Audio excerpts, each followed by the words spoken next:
Hi guys, this is Nutriteen. Guys, இந்த வீடியோவில் நம்ம என்ன பார்க்க போகிறோம் அப்படின்னா, இன்றைக்கி நம்மளோட அட்வான்ஸ் லெவலை வச்சு எப்படி என்ட்ரி எடுத்துருக்கலாம் அப்படின்ற ரிவ்யூ வீடியோவை தான் நம்ம பார்க்க போகிறோம். வீடியோக்குள்ளே போகிறதுக்கு முன்னாடி இந்த வீடியோவை யூடியூப்பில் யாருன்னா இப்போ தான் புதுசாக பார்க்குறீங்க அப்படின்னா, நீங்கள் ஆப்ஷன் பையிங் செய்கிறவங்களா இருந்தாலும் சரி, ஆப்ஷன் செல்லிங் செய்கிறவங்களா இருந்தாலும் சரி, நம்ம யூடியூப் சேனல் கீழே இருக்க டெலகிராம் சேனலில் ஜாயின் பண்ணிக்கங்க. அப்போ தான் நம்ம போடுற செல்லர்ஸோட பிரேக் ஈவன் லெவல் உங்களுக்கு ஃப்ரீயாக கிடைக்கும். அது மட்டும் இல்லாமல் இந்த ஆப்ஷன் மார்க்கெட், செல்லர்ஸ் மார்க்கெட், அந்த செல்லர்ஸோட ரியல் சப்போர்ட் ரெசிஸ்டன்ஸை என்எஸ்சி சைட்டில் போய்ட்டு நம்மளே அனலைஸ் பண்ணி நம்ம சேனலில் ஃப்ரீயாகவே நம்ம போடுறோம். இந்த மாதிரி பிஇபி லெவலும் செல்லர்ஸோட ரியல் சப்போர்ட் ரெசிஸ்டன்ஸும் உங்களுக்கு நம்ம சேனலில் டெய்லி ஃப்ரீயாகவே கிடைக்கும். அது மட்டும் இல்லாமல் இன்னும் இன்டெப்த்தாக நீங்கள் இதை ஆப்ஷனை பற்றி தெரிஞ்சுக்கணும், கற்றுக்கணும் அப்படின்னா, இப்போது இந்த சப்போர்ட் ரெசிஸ்டன்ஸை நீங்களே போய் எப்படி அனலைஸ் பண்ணுறது, அதை வச்சு இன்ட்ராடேல எப்படி ட்ரேட் எடுக்கிறது அப்படின்ற அப்டேட் வீடியோலாம் நம்ம சேனலில் இருக்குது.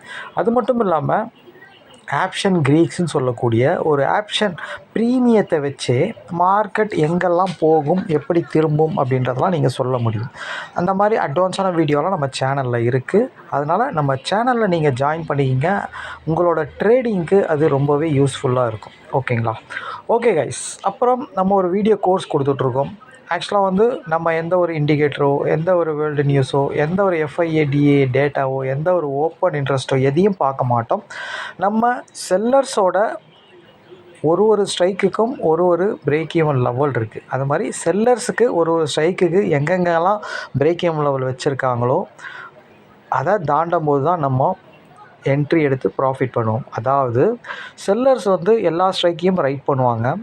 இப்போது உதாரணத்துக்கு ஏதாச்சும் ஒரு ஸ்ட்ரைக்கை இப்போ 22,100ன்ற ஸ்ட்ரைக்கை அவங்க காலை ரைட் பண்ணுறாங்க அப்படின்னா, மார்க்கெட் 22,100க்கு மேலே போகுதுன்னா அவங்களுக்கு லாஸ் வரும். ஓகேங்களா? அப்போது அவங்க பொசிஷனை கட் பண்ணிவிடுவாங்க. அப்போ 22,100 கால் அவங்க ரைட் பண்ணாங்கன்னா, மேலே போச்சுன்னா கட் பண்ணிவிடுவாங்க. அப்போ ஏன் கட் பண்ணுறாங்கன்னா, அவங்களுக்கு லாஸ் வர்றதுனால அவங்க கட் பண்ணுறாங்க. ஓகேங்களா? அப்போது ஆப்ஷன் ப்ரீமியத்தில் பார்த்தீங்கன்னா, அதுக்குன்னு ஒரு லெவல் வச்சுருப்பாங்க. அவங்க ஒரு அட்வான்ஸ் லெவல் வச்சுருப்பாங்க. அதாவது பிரேக் ஈவன் லெவல்னு சொல்லுவாங்க. அந்த லெவல் வச்சுருப்பாங்க. ஓகேங்களா? அந்த லெவலை தாண்டும் போது அவங்களுக்கு லாஸ் வந்தால் அவங்க அந்த பொசிஷன்லேருந்து எக்ஸிட் ஆகிடுவாங்க. மார்க்கெட் இப்போ செல் பண்ணவங்க பை பண்ணால் என்ன ஆகும், இன்னும் மார்க்கெட் நல்ல ஃபோர்ஸாக மேலே போகும். ஓகேங்களா? அப்போ தான் நம்ம பையர்ஸ் உள்ளே போய் என்ட்ரி எடுத்து ப்ராஃபிட் பண்ணணும். அந்த மாதிரி ஒரு ஸ்ட்ரைக்குக்கும் பிரேக் ஈவன் லெவல் இருக்குது. ஓகேங்களா? அதை எடுத்து மட்டும்தான் நம்ம ட்ரேட் எடுக்கிறோம். வேறு எந்த இண்டிகேட்டரோ எதையுமே நம்ம பார்க்க மாட்டோம். ஓகேங்களா? அதை தான் நம்ம அட்வான்ஸ் லெவல்னு சொல்கிறோம். ஓகேங்களா? பிரேக் ஈவன் லெவல்னு சொல்லலாம், அட்வான்ஸ் லெவல்னு சொல்லலாம். ஓகேங்களா? இது ஒரு ஸ்ட்ரைக்குக்கும் இன்னும் தெளிவாக சொல்ல போனால் ஒரு ஸ்ட்ரைக்குக்கும் செல்லர்ஸ்க்கு லாஸ் வரக்கூடிய இடம்னு இன்னும் சிம்பிளாக சொல்லலாம். ஓகேங்களா? அப்போது அந்த லாஸ் வரக்கூடிய இடத்த தாண்டும் போது அவங்க பொசிஷனை கட் பண்ணும்போது பையர்ஸ் உள்ளே போய் ப்ராஃபிட் பண்ணுவாங்க. ஓகேங்களா? இதுதான் லாஜிக். இதுதான் அதனுடைய அர்த்தம். ஓகேங்களா? ஓகே, இது கற்றுக்கணும்னு நினைக்கிறவங்க, வேணும்னு நினைக்கிறவங்க நம்ம டெலகிராம் சேனலில் டிஸ்கிரிப்ஷனில் நம்ம காண்டாக்ட் லிங்க் இருக்குது. அதில் போய் என்னை காண்டாக்ட் பண்ணிங்கன்னா அதை நான் டீட்டெயில் தருவேன். ஓகேங்களா? ஓகே காய்ஸ், இன்றைக்கி மார்க்கெட்டோட ரிவ்யூ நம்ம பார்க்கலாம்.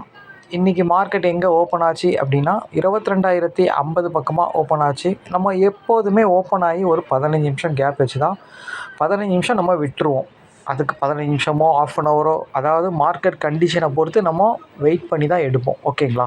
அந்த 15 நிமிஷம் எதுக்கு நம்ம விடுறோம் அப்படின்றது நம்ம நிறைய வீடியோவில் சொல்லியிருக்கோம். ஆக்சுவலாக நிறைய பேர் புது பொசிஷன் உள்ளே எடுத்துகிட்டு வருவாங்க, பழைய பொசிஷனை கட் பண்ணுவாங்க.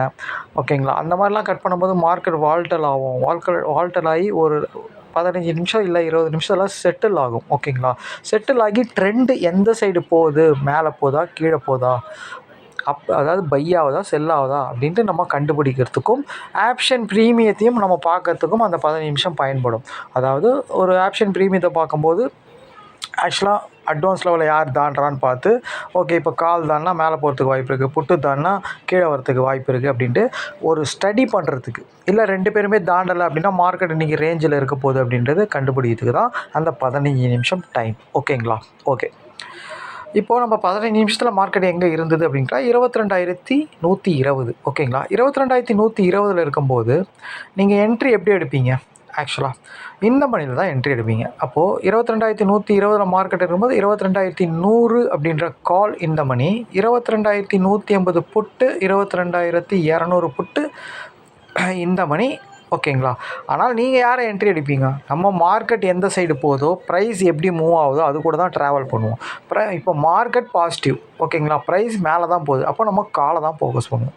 மார்க்கெட் பாசிட்டிவ்னா காலை ஃபோக்கஸ் பண்ணுவோம், மார்க்கெட் நெகட்டிவ்னா புட்டை ஃபோக்கஸ் பண்ணுவோம். ஓகேங்களா, இதுதான் லாஜிக். ஓகேங்களா. இன்றைக்கி மார்க்கெட்டை பொறுத்த வரைக்கும் ஒரு குழந்தைகிட்ட இந்த மார்க்கெட்டை கொடுத்தாலும் ட்ரேட் எடுத்து ப்ராஃபிட் பண்ணிடும். ஏன் அப்படின்னா பாருங்கள், எஸ்டர்டே ஐ பிரேக்கு, ப்ரீவியஸ் க்ளோஸ்க்கு மேலே, முக்கியமான விஷயம் ஓப்பனுக்கு மேலே, 1/4 மணி நேரத்தில் எல்லாமே பாசிட்டிவ்னும் போது கண்டிப்பாக நீங்கள் காலை தானே சூஸ் பண்ணுவீங்க. இது புட்டை பார்க்க வேண்டிய அவசியமே கிடையாது. ஓகேங்களா. ஓகே, அப்போ நம்ம 22,100ன்ற காலை தான் பார்த்தோம். சேம் அவன் தான் பர்ஃபார்மும் பண்ணான், நல்லாவே பர்ஃபார்ம் பண்ணான். ஒரு 1/4 மணி நேரத்துலேயே நம்மளுக்கு தெரிஞ்சிருச்சு இன்றைக்கி கால் தான் பர்ஃபார்ம் பண்ண போகிறான் அப்படின்ட்டு. 22,100 அப்படின்ற கால் இது தான். ஆக்சுவலாக பாருங்கள், இவனும் சேம் அதே சினாரியோவில் தான் இருந்தால், மார்க்கெட் பாசிட்டிவ்னா ப்ரீமியமும் பாசிட்டிவில் இருக்கணும். அதாவது ஓப்பனுக்கு மேலே, ப்ரீவியஸ் க்ளோஸுக்கு மேலே, எஸ்டர்டேக்கு மேலே இருக்கணும். இவனும் கண்டிப்பாக அப்படி தான் இருந்தான். மெயினான விஷயம், இவன் அந்த மாதிரி இருந்தாலும் அட்வான்ஸ் லெவலில் தாண்டணும். இவன் தெளிவாக அட்வான்ஸ் லெவலில் தாண்டினா, அதாவது 196 அப்படின்றது ஒரு அட்வான்ஸ் லெவல். அதை தாண்டி அதில் தான் புல் பேக் ஆகி மேலே போச்சு மார்க்கெட்டு. ஆக்சுவலாக இங்கேருந்து தான் மார்க்கெட்டே மேலே போச்சு. 200ன்ற இடத்துல நீங்கள் எடுத்தாலும் அடுத்த கேண்டிலே ப்ராஃபிட் கொடுத்துட்டான். அவன் 15 பாயிண்ட் 20 பாயிண்ட் கொடுத்துட்டான். ஓகேங்களா. சப்போஸ் நீங்கள் இதை ஹோல்டு பண்ணியிருந்தீங்க அப்படின்னா கண்டிப்பாக ஒரு மிகப்பெரிய ப்ராஃபிட் எடுத்துருக்கலாம். 200 எடுத்திங்கன்னா 130 பாயிண்ட் உங்களுக்கு ப்ராஃபிட்டாக கிடச்சிருக்கும். அதுக்கப்புறம் மூமெண்ட் ஆன மார்க்கெட்டு கிட்டத்தட்ட 11:30 மணிக்கே மூமெண்ட் ஆகிடுச்சு. அதுக்கப்புறம் இந்த மார்க்கெட் க்ளோசிங்கே ஆகப்போகுது. இன்ன வரைக்கும் ஸ்டைட் வேஸில் தான் இருக்குது. ஆக்சுவலாக மார்க்கெட்டோட மூவ்மெண்ட் ஒரு நாளைக்கு 100லேருந்து 180 புள்ளி தான். 250 புள்ளிலாம் போயிட்டுலாம் அப்படியே நின்றும் மார்க்கெட்டு. ஓகேங்களா. இன்னொரு விஷயம், அது மார்க்கெட்டோட ரெசிஸ்டன்ஸ் லெவலு. ஆக்சுவலாக 22,310ன்றதும் 360 அப்படின்றதும் 340 அப்படின்றதும் ஒரு 60-10 ரெண்டுமே ரெசிஸ்டன்ஸ் லெவல் தான். 310 உடச்சிட்டான். ஆனால் 360 தான் போய் திரும்புது மார்க்கெட்டு. ஆக்சுவலாக 360 கிட்ட தான் போய் திரும்புது. ஆக்சுவலாக ஏன் இவன் திரும்புவானா அப்படின்னு கேட்டால், கண்டிப்பாக இவன் நம்ம ஏற்கனவே சொல்லியிருக்கோம், ஒரு ரெசிஸ்டன்ஸில் மார்க்கெட் திரும்பணும் அப்படின்னா கண்டிப்பாக கால் ரொம்ப ரொம்ப வீக்காக இருக்கணும். அதே மாதிரி ஒரு சப்போர்ட்டில் மார்க்கெட் திரும்பணும் அப்படின்னா புட்டு வீக்காக இருக்கணும். ஏன் இதை சொல்கிறேன் அப்படின்னா, மேலே போகிறவன் வீக்காக இருந்தால் தானே ரெசிஸ்டன்ஸில் திரும்ப முடியும். அதேமாதிரி கீழே வரவன் வீக்காக இருந்தால் தானே சப்போர்ட்டில் திரும்ப முடியும். இதுதான் லாஜிக். அப்போது இவன் திரும்பணும்னா 22,100 கால் வீக் ஆகணும். இவன் வீக் ஆகிற கண்டிஷன்லேயா இருக்கான்? சரியான ஸ்ட்ராங்கில் இருக்கான். எல்லாமே பாசிட்டிவ், அட்வான்ஸ் லெவலுக்கு மேலே எல்லாமே ரொம்ப பாசிட்டிவாக இருக்குது. அப்போது இவன் எப்படி திரும்புவான்? ஓகேங்களா. அப்போ நம்ம அந்த ரிவர்ஸ் என்ட்ரி எடுக்கலாமா? ரெசிஸ்டன்ஸில் போய் முட்டிடுச்சின்னு நம்ம எடுக்கலாமா? எடுக்கக்கூடாது. ஓகேங்களா. அந்த மாதிரி அவன் ரெசிஸ்டன்ஸில் இருக்கும்போது இவன் அட்வான்ஸ் லெவலில் மேலே உடைச்சவன் கீழே உடைக்கணும். அந்த இடத்துல இருக்க புட் ஆப்ஷன், இந்த மணி புட் ஆப்ஷன் அட்வான்ஸ் லெவலில் தெளிவாக மீட் ஆகணும். ஓகேங்களா. அதாவது அவன் புட் ஆப்ஷன் அழகாக அட்வான்ஸ் லெவலில் மேலே பிரேக் பண்ணணும். ஓகேங்களா. அப்போ தான் எடுக்கிற மாதிரி இருக்கும். இப்போ இவன் வீக்கே ஆகலை, அதனால் நம்ம அதை எடுக்க முடியாது. இதுதான் சிம்பிள் லாஜிக் ரிவர்ஸ் என்ட்ரிக்கு. ஓகேங்களா. இது நம்ம கோர்ஸ் வீடியோவில் ரொம்பவே இன்டெப்த்தாக சொல்லியிருப்போம் நம்ம. ஓகேங்களா. ஓகே. அதாவது ஒரு ரெசிஸ்டன்ஸ்னால் ரெசிஸ்டன்ஸில் பட்டு திரும்பிடுமா அப்படின்னு கேட்டால் உடனே அது கால் வீக்காக இருந்தால் தான் திரும்புவோம். இதை புரிஞ்சிக்கணும். ஓகேங்களா. இதே கால் வீக்காக இருந்தால் கண்டிப்பாக அந்த இடத்துல இருந்தால் நம்ம ரிவர்ஸ் என்ட்ரி ரிவர்ஸ் ஆகும்னு எடுக்கலாம். ஆனால் அந்த இடம் வரைக்கும் நம்ம தெரிஞ்சு வச்சுக்கிறது நல்லது. சப்போர்ட் ரெசிஸ்டன்ஸ் இங்கே வரைக்கும் போகும், இங்கே வரைக்கும் கீழே வரும், இங்கே வரைக்கும் மேலே போகும் அப்படின்னு தெரிஞ்சு வச்சுக்கணும். அந்த இடத்த உடைப்பானான்னு கேட்டால் கால் ஸ்ட்ராங்காக இருந்தால் உடைக்க தான் சான்ஸ் அதிகம். ஓகேங்களா. அதே மாதிரி கீழே வரான் அப்படின்னா மார்க்கெட்டு ஒரு சப்போர்ட்டில் திரும்புவோம் அப்படின்னா புட்டு ஸ்ட்ராங்காக இருந்தால் கண்டிப்பாக அதை உடைக்க தான் சான்ஸ் இருக்குது. அந்த இடத்துல திரும்புவோன்னா திரும்ப மாட்டான்னு நம்மளுக்கு ஸ்ட்ராட்டஜி தெரியும். ரிவர்ஸ் என்ட்ரி எப்படி எடுக்கணும்னு தெரியும்.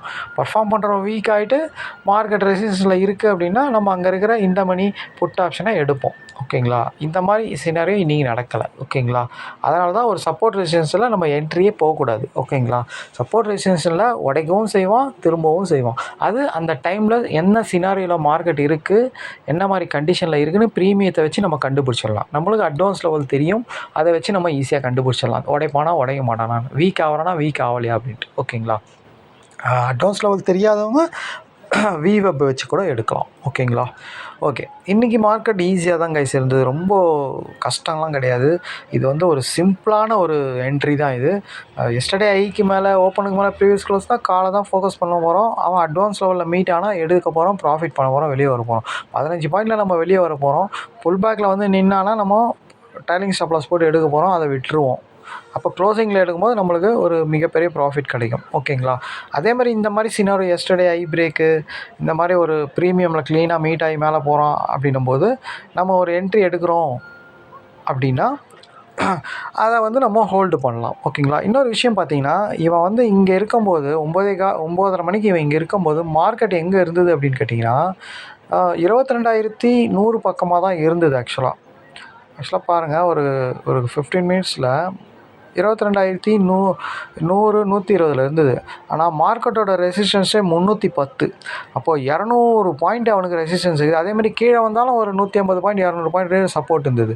அப்போது நடுவில் இவன் இருக்கிறான்னும் போது இவன் பாசிட்டிவாக இருக்கும்போது மேலே தானே போவான். அப்போ ரெசிஸ்டன்ஸ் 300 இருக்குதுன்னா 310 வரைக்கும் 200 பாயிண்ட் போகிறதுக்கு அதிகமான வாய்ப்பு இருக்குதுன்னு தானே அர்த்தம்.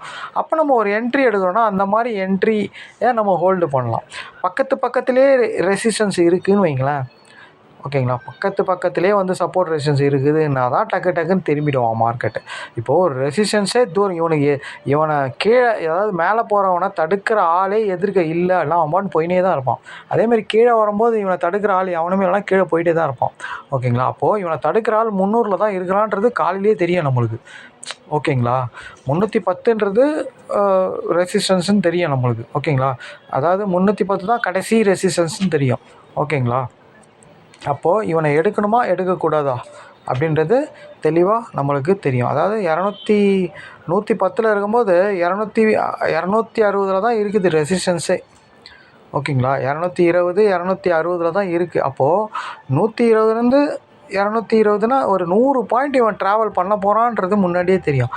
அப்போது அந்த கால் ஆப்ஷனை நீங்கள் எடுக்கும்போது 100 பாயிண்ட்டுக்கு கண்டிப்பாக ஒரு 50 பாயிண்ட் கொடுப்பான்றது லாஜிக்.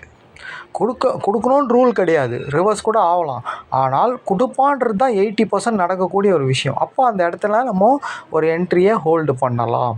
அதாவது நம்ம ஒரு 5 லாட் அடிக்கிறோன்னா ஒரு 4 லாட்டை புக் பண்ணிவிட்டு ஒரு லாட்டை போட்ட இடத்துல ட்ரைலிங் ஸ்டாப் லாஸ் போட்டு வைக்கலாம். அது ஸ்டாப் லாஸ் வச்சாலும் நம்மளுக்கு லாஸ் ஆகாது. ஓகேங்களா? ஓகே, இதுதான் ஒரு சிம்பிளான மெத்தடு. ஓகேங்களா? ஓகே கைஸ், இப்போ திருப்பவும் சொல்கிறது என்ன அப்படின்னா, இந்த மார்க்கெட்டில், இந்த ஸ்டாக் மார்க்கெட்டில் எந்த மார்க்கெட்டாக இருந்தாலும் சரி, ஃபாரெக்ஸ் மார்க்கெட்டாக இருந்தாலும் சரி, கமாடிட்டி மார்க்கெட்டாக இருந்தாலும் சரி, ஸ்டாக் மார்க்கெட்டாக இருந்தாலும் கரெக்டான ஒரு விஷயம் சொல்லிவிட்டு வேர்ல்டில் எதுவுமே கிடையாது கைஸ். இது வரைக்கும் யாரும் கண்டும் பிடிக்கல. ஓகேங்களா? இதில் நீங்கள் முழுக்க வின் பண்ணணும் அப்படின்னா உண்மையான ஸ்ட்ராட்டஜி எது அப்படின்னு கேட்டிங்கன்னா, உங்களோட டிசிப்ளின் ட்ரேடும் மணி மேனேஜ்மெண்ட்டும் தான் உலகத்திலேயே மிகப்பெரிய ஸ்ட்ராட்டஜி அப்படின்ட்டு உங்களுக்கே இது தெரியும். நான் சொல்லணும்னு கிடையாது. இதை நான் ஏன் சொல்கிறேன்னா, ஒரு ட்ரேடருக்கும் இது தெரியணும். ஏன் அப்படின்னா 100% ஸ்ட்ராட்டஜி உலகத்தில் எதுவுமே கிடையாது, யாரும் கண்டும் பிடிக்கல. 80% 90% தான் ஸ்ட்ராட்டஜியே இருக்குது. ஓகேங்களா? அதை 100% மாற்றுறதுன்றது டிசிப்ளினாக நீங்கள் ஒரு ட்ரேட் எடுக்கிறது, அதுக்கப்புறம் தெளிவான மணி மேனேஜ்மெண்ட் பண்ணி பண்ணுறது, அவசரப்படாமல் இருக்கிறது, வாய்ப்பு வரும்போது காத்திருந்து ட்ரேட் எடுக்கிறது. ஓகேங்களா? இதுதான் இதில் வின் பண்ணக்கூடிய மிக மிக மிக முக்கியமான விஷயமே. ஓகேங்களா? ஏன் அப்படின்னா, இதில் வந்து பார்த்தீங்கன்னா லக்காலேயோ இல்லை ஒரு பெரிய ஸ்ட்ராட்டஜி வச்சோ நீங்கள்லாம் வந்து இதில் வின் பண்ண முடியாது. ஒரு பெரிய ஸ்ட்ராட்டஜி நீங்கள் 50,000 கொடுத்து 1,00,000 கொடுத்து கற்றுக்கினாலும் அது 100% கிடையாது. அதே மாதிரி ஒரு 5,000 கொடுத்து ஒரு ஸ்ட்ராட்டஜி கற்றுக்கினாலும் அது 100% கிடையாது. எல்லாமே நீங்கள் 50,000 கொடுத்து கற்றுக்கிறதும் சரி, 1,00,000 கொடுத்து கற்றுக்கிறதும் சரி, 25,000 கொடுத்து கற்றுக்கிறதும் சரி, 5,000 கற்றுக்கிறதும் சரி, ஒரே விஷயந்தான். ஓகேங்களா? ஒரே ஸ்ட்ராட்டஜி ஒரே விஷயமாக தான் இருக்கும். சுற்றி வளைச்சி பார்த்தீங்கன்னா ஒரு மாறி இருக்குமே தவிர ஒரே விஷயமாக தான் இருக்கும். ஓகேங்களா? ஆனால் அது எதுவுமே வந்து 100% கிடையாது. எப்போ எது வேணாலும் நடக்கும். நீங்கள் எடுக்கிற என்ட்ரி 100% போகுமானா போகாது. 80% போகிறதுக்கு சான்ஸு, 20% போகாமையும் விட்டுடலாம். அப்படின்னு இருக்கும்போது அப்போ அந்த இடத்துல நீங்கள் வின் பண்ணக்கூடிய விஷயம் என்னது? தெளிவான மணி மேனேஜ்மெண்ட், தெளிவான டிசிப்ளின் ட்ரேடு. மணி மேனேஜ்மெண்ட்னால் என்ன? அப்போ என்ன வேணால் நடக்கலாம் அப்படின்னா உங்களோட லாஸ் வந்து ₹2, அதாவது ₹1 இருக்கணும். உங்களோட லாபம் ₹2 இருக்கணும். அப்போது நீங்கள் மாதத்துக்கு ஒரு 10 ட்ரேட் பிளான் பண்ணுறீங்க அப்படின்னா 5 ட்ரேட் நீங்கள் ஃபெயிலியர் ஆகிட்டாலும் ரூ. 5000 லாஸ். அதாவது நான் சொல்கிறது ரூ. 1 ரூ. 5 லாஸ். ஓகேங்களா? ஆனால் பேலன்ஸ் இருக்க 5 ட்ரேட் வின் பண்ணியிருப்பீங்க. அப்போது ரூ. 2 கிடைக்குது லாபம் பண்ணிங்கன்னா. ரூ. 10 நீங்கள் ரூ. 5 லாஸ் பண்ணியிருக்கீங்க. அப்போது ரூ. 5 உங்களுக்கு லாபமாக நிற்கும். இதுதான் மணி மேனேஜ்மெண்ட். நான் சொல்கிறது ஒரு உதாரணத்துக்கு. அது அவங்கவுங்க கேபிட்டலுக்கு ஏற்ற மாதிரி அவங்கவுங்க இதை மாற்றி எப்படி வேணால் வச்சுக்கலாம். ஓகேங்களா? ரூ. 1,00,000 எப்படி வேணால் பண்ணலாம், ரூ. 5,00,000 எப்படி வேணால் பண்ணலாம், ரூ. 10,00,000 எப்படி வேணால் பண்ணலாம், ரூ. 10,000 பண்ணலாம். ஓகேங்களா? இது உங்களோட இஷ்டம் தான் இது. ஓகேங்களா? இந்த மாதிரி பிளான் பண்ணி பண்ணணும். அதே மாதிரி நம்ம கற்றுக்கிற ஒரு ஸ்ட்ராட்டஜியை வச்சு அதில் நீங்கள் கற்றுக்கிற விஷயம் 100% இல்லைன்னு உங்கள் எல்லாருக்குமே தெரியும். ட்ரேடர்ஸ் எல்லாருக்குமே தெரியும். யாருக்கிட்ட போய் எவ்வளோ பெரிய ஆள்கிட்ட போய் நீங்கள் கற்றுக்கினாலும் சரி 100% இல்லைன்னு தெரியும். அப்போது அந்த கற்றுக்கின விஷயம் எங்கெல்லாம் ரொம்ப ரொம்ப அக்யூரஸியாக இருக்கோ அந்த இடத்துல மட்டும் ட்ரேட் எடுக்கணும். எல்லா நாளும் போய் ட்ரேட் பண்ணணும், எல்லா டைமும் நம்ம ட்ரேட் எடுத்துக்கிட்டே இருக்கணும்லாம் நம்ம எய்ம் பண்ணக்கூடாது. அந்த மாதிரி பண்ணிங்கன்னா தேவையில்லாத லாஸ் தான் வரும். ஓகேங்களா? லாஸ் வந்தாலும் அதை கரெக்டாக மேனேஜ் பண்ணக்கூடிய டேலண்ட் இருக்கணும். அதாவது க்ளீன் மணி மேனேஜ்மெண்ட் இருக்கணும். அதாவது ஒரு 10 ட்ரேடில் 6 ட்ரேடு தோற்றா கூட 4 ட்ரேட் வின் பண்ணால் நீங்கள் கெயினில் இருப்பீங்க. அந்த மாதிரி ஒரு money management, clean strategy, clean psychology, discipline trade இது எல்லாமே இருக்கணும் கைஸ். ஓகேங்களா? இதை தான் நம்ம தெளிவாக நம்ம அடிக்கடி நம்ம சொல்லிக்கிட்டே இருக்கோம். ஓகேங்களா? இந்த மாதிரி இடத்துலலாம் நம்ம ஒரு க்ளூ மாதிரி தான் எல்லாருக்குமே கொடுக்குறோம் இதை. ஓகேங்களா? நம்ம ஆக்சுவலாக கோர்ஸ் வீடியோவில் தெளிவாக சொல்லியிருக்கோம். நம்ம இது ஸ்டூடெண்ட் இல்லாதவங்களுக்கும் எல்லோரும் தெளிவாக இது புரிஞ்சிக்கணும் அப்படின்றதுக்கோசம் நம்ம இதை தெளிவாக சொல்கிறோம். அதாவது இந்த மாதிரி இடத்துலலாம் ஹையில் லோவில் இந்த மாதிரி இடத்துலலாம் ட்ரேட் எடுங்க அப்படின்ட்டு. ஐயை உடைச்சாலும் எடுக்கலாம், ஐயை உடைக்கலனாலும் எடுக்கலாம். ஓகேங்களா? ஐயை உடைச்சா கால் எடுக்க போகிறோம், ஐயை உடைக்கலனா புட்டு எடுக்க போகிறோம். இவ்வளோ தான் லாஜிக். அதே தான் சேம் லோவை உடைச்சா புட்டு எடுக்க போகிறீங்க, லோவை உடைக்கலாம் கால் எடுக்க போகிறீங்க. அவ்வளோதான். அந்த இடத்துல எடுக்கணுமா எடுக்கக்கூடாதுன்னு நீங்கள் அட்வான்ஸ் லெவலில் வச்சு டிசைட் பண்ணிக்க போகிறீங்க. ஓகேங்களா? மார்க்கெட் அந்த மாதிரி சினாரியில் இருக்குன்னா, ப்ரீமியமும் அந்த மாதிரி இருக்குதுன்னா கண்டிப்பாக எடுக்க போகிறோம். இல்லைனா நம்ம மாற்றி எடுக்க போகிறோம். இவ்வளோ தான் லாஜிக்கே, இவ்வளோ தான் விஷயமே. இதில் நீங்கள் தெளிவாக மணி மேனேஜ்மெண்ட் பண்ணி ஒரு நாளைக்கு ஒரு ட்ரேடு சிம்பிளாக நம்மளுக்கு 15 பாயிண்ட் கிடச்சா போதும். இன்னொன்று ஆப்ஷனில் ஹோல்டு பண்ணுறதோ அது இவ்வளோ தூரம் போகுமோன்னு அந்த மாதிரிலாம் பண்ணவே கூடாது. ஓகேங்களா? நம்ம எதுக்கு அந்த 15 பாயிண்ட் வச்சுருக்கோம் அப்படின்னா, அந்த 15 பாயிண்ட் போட்டவொடனே எப்போ வேணால் திருப்புவான்ற அப்படின்னு தான். அவன் நம்மளுக்கு டார்கெட் வந்தவொடனே எப்படி வேணால் போட்டோம், நம்மளுக்கு கவலையே கிடையாது. மார்க்கெட் எவ்வளோ வேணால் ஃபால் ஆகட்டும், எவ்வளோ வேணால் இதாகட்டும், அந்த 15 பாயிண்ட்டுக்கு தெளிவாக இருக்கா நம்மளுக்கு, அவ்வளோதான் விஷயம். ஓகேங்களா? எந்தெந்த மார்க்கெட்டை ஹோல்டு பண்ணணுன்றதை நீங்கள் டிசைன் பண்ணி வச்சுக்கணும். ஓகேங்களா? இந்த மாதிரி ரெசிஸ்டன்ஸ் தூரமாக இருக்கிற இடத்துல ஒரு நல்ல ஒரு பாசிட்டிவ் மார்க்கெட்டில் அந்த மாதிரிலாம் ஹோல்டு பண்ணணும். ஓகேங்களா? இதெல்லாம் நீங்கள் பார்த்து பண்ணிங்கன்னா ரொம்ப ஈஸியாக வின் பண்ண முடியும். இன்னொன்று இதில் ஸ்டாக் ஆப்ஷனில் பார்த்தீங்கன்னா வாரத்தில் ஒரு ட்ரேட் எடுத்தால் கூட போதும், நீங்கள் வின் பண்ணிடலாம். ஆக்சுவலாக இன்றைக்கி கூட நம்மளுக்கு என்ட்ரி இருந்தது. ஆக்சுவலாக நம்ம அதை எடுக்கலை. ஏன்னா நம்ம நிஃப்டி தான் கண்டிப்பாக இவன் நல்ல மூவ் பண்ண போகிறான்றது நம்ம முன்னாடியே இது பண்ணி வச்சுருந்தோம். அதனால தான் நம்ம இதிலே கான்சன்ட்ரேட் பண்ணியிருந்தோம். அது நம்ம நினச்சா மாதிரியே ஆச்சு கரெக்டாக. இது ஆக்சுவலாக நேற்று ஏன் ஆகலை, நேற்றே ஆக வேண்டியது ஏன் ஆகலைன்னா எக்ஸ்பைரி டேயில் கண்டிப்பாக ஆகாது, அதுவும் மந்த்லி எக்ஸ்பைரியில் கண்டிப்பாக ஆகாது. ஓகேங்களா? அதனால தான் இன்றைக்கி ஆகிருக்குது. ஓகேங்களா? ஓகே காய்ஸ், எல்லோரும் நம்ம சொன்னதை கவனமாக வச்சு நல்லா அழகாக ப்ராக்டிஸ் பண்ணி அழகாக ப்ராஃபிட் பண்ணுங்கள். இந்த கோர்ஸ் வேணும்னு நினைக்கிறவங்க நம்மளை காண்டாக்ட் பண்ணுங்கள். டெலகிராம் லிங்க்கில் டிஸ்கிரிப்ஷனில் நம்ம காண்டாக்ட் லிங்க்கில் அதில் நம்மளை காண்டாக்ட் பண்ணுங்கள். Okay guys, thank you, by.